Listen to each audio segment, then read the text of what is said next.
What's up YouTube, Dylan here today, and I want to theorize about the Knightmare timeline within the DC Extended Universe. That's right, the Flash has already f***ed up the timeline and we haven't even gotten to Flashpoint yet.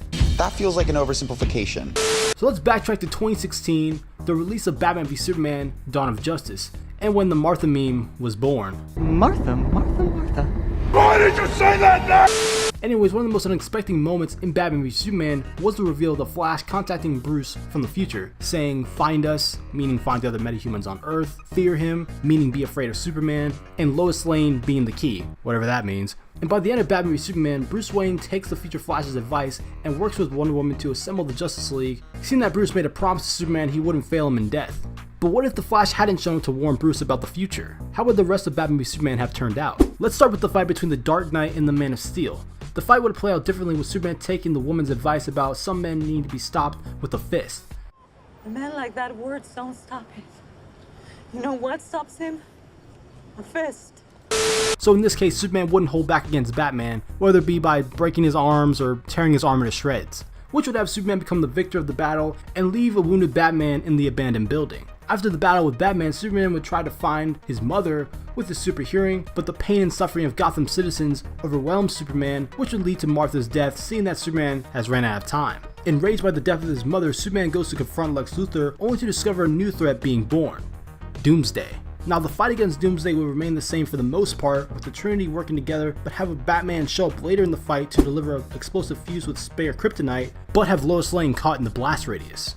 Or any other scenario where it becomes Batman's fault for Lois Lane's death, and then Superman gets pissed off and flies around the world 100 times reverse time. Psych!